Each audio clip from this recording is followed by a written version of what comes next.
Okay, guys, so before we can really talk about why a type of bonding causes a certain property, we got to understand sort of what those bonds look like. So in an ionic bond,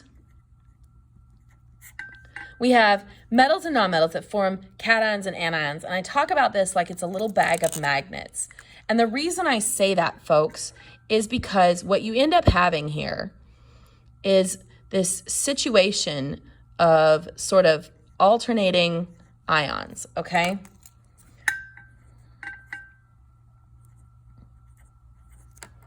And some of them are positive,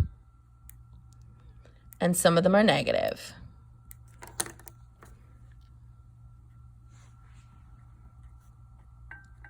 Okay, so ionic bonding, you've got all these little charged things. And the issue here is that you've got so much attraction going on all at once. Trying to take all of that apart is going to require an enormous amount of energy. Okay, so in order for us to melt this, for example, so in order for this to become a liquid, there we go.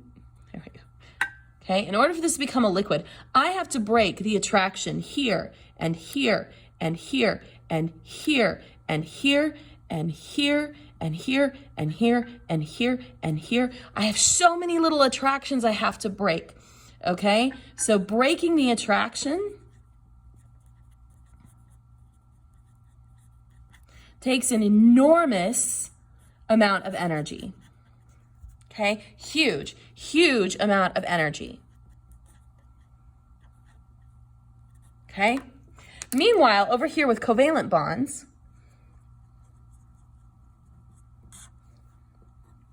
we don't have that situation like at all. With a covalent bond, what ends up happening between our atoms is we have this sharing situation going on. So I've got my oxygen and my hydrogen, and they've overlapped their electron shells, but they're sharing electrons between them. So the thing that happens here is there's no charges. None. No charges. There might be a little tiny bit of charge based on it being polar, so you might have somebody hogging the electrons a little bit, but nothing like this over here. This is a huge amount of charge.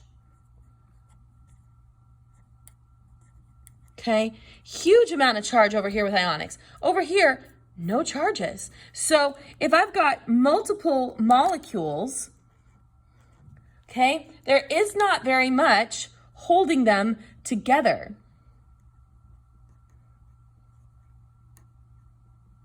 Okay, now there's a huge amount of attraction in here inside the molecule, but between molecule to molecule, not so much.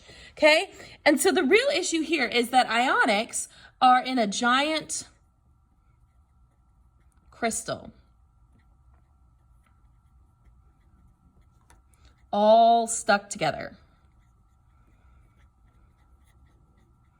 like a giant bag of magnets. Over here, we're in individual molecules that are not stuck together. So in order to melt an ionic compound, I have to put a huge amount of energy in here to bust up all of these attractions.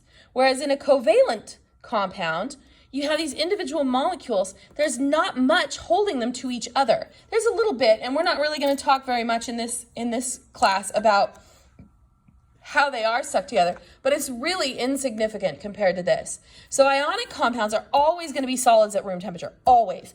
Because in order to get them to be a liquid or a gas, we got to break all these charges, and it's just not going to happen. Okay?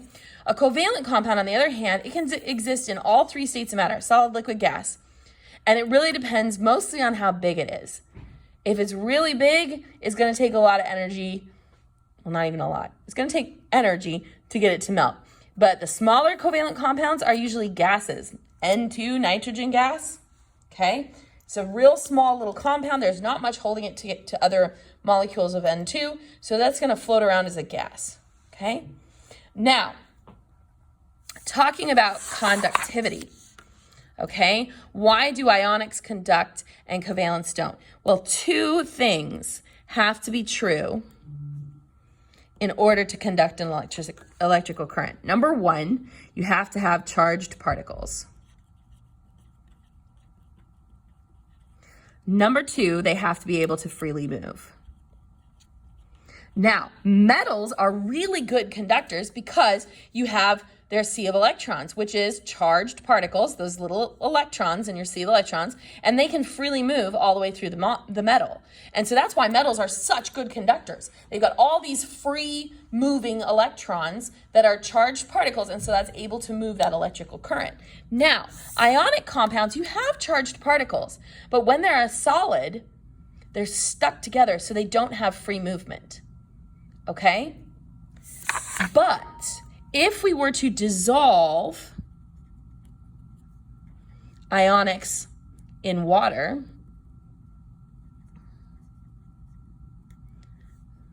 now I told you it was really hard to break those attractions. What I mean is without replacing them with something else that's attractive.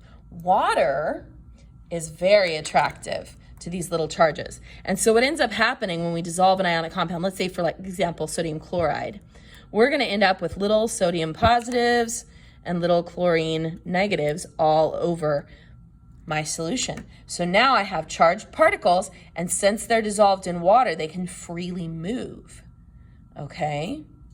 But if I take something like our oleic acid, which is a giant molecular compound, it'll freely move once it's dissolved, but there are no charged particles. So covalent compounds do not conduct electricity because even when they have the freedom to move, they don't have a charged particle.